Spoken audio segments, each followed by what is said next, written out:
Hey there, ice cream friends. It's Evan with Slice's Concession. Today we're going to talk about the Taylor Crown series.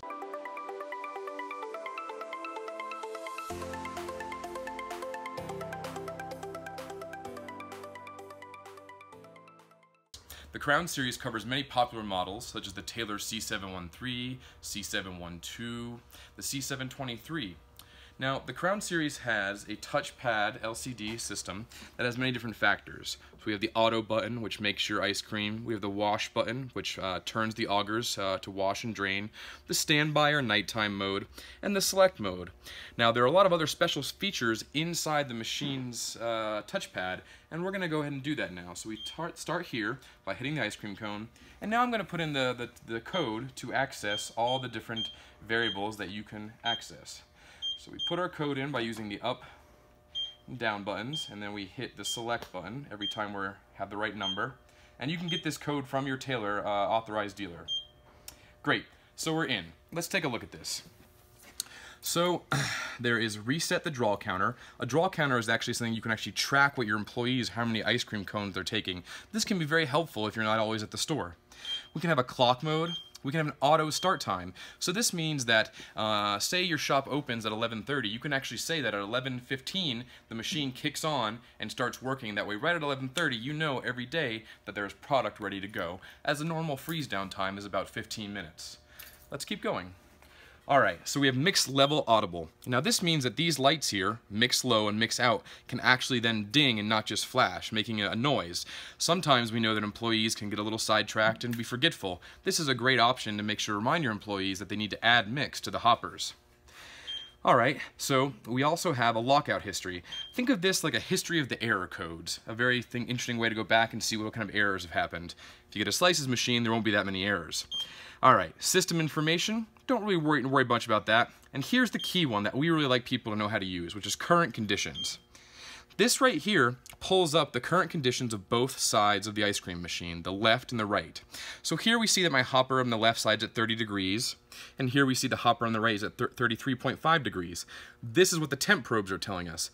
This is important because we need to know that our product is at a safe temperature up in the hoppers. It also shows us what our barrel temperatures are at.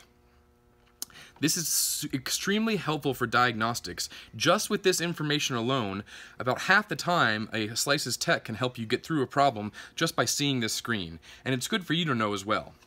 Alright, so we're going to go back by hitting the cone, and here we are. Now, we also have a temperature scale, which I wouldn't recommend getting into, but we do also have a standby temp. This is the temp that the barrel stays at overnight. So you want to make sure it's a dairy safe temperature, whatever your local health code requires. Most places are all below 39 to 38 degrees Fahrenheit. We also have our hopper temps, so you can go in there and you can go between left and right, and you can adjust those. Great. We're going to go back. And we have what is probably the most important setting after that, the viscosity setting. This is how you control the thickness of the product, okay? So you select, and you can actually choose the left or the right barrel.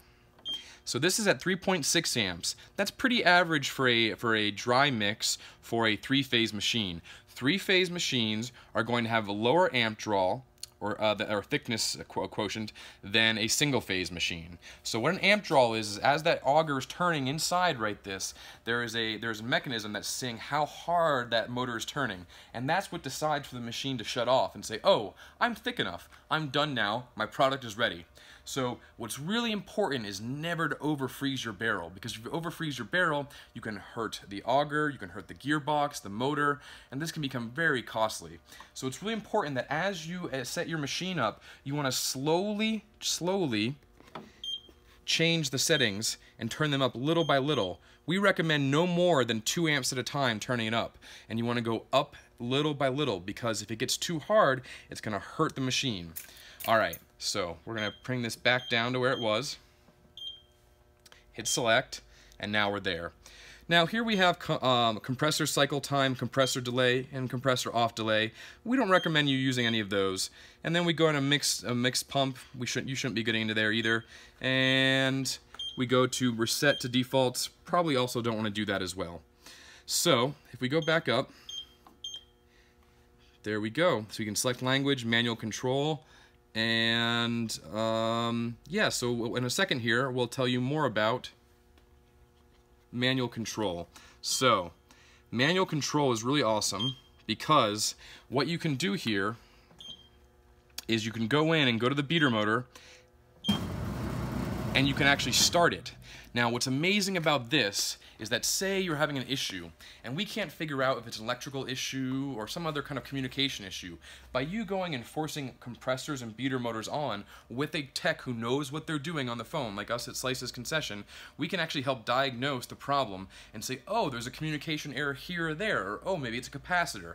This is really helpful for a machine if say you have some problems down the line. Knowing how to do this can help us help you better.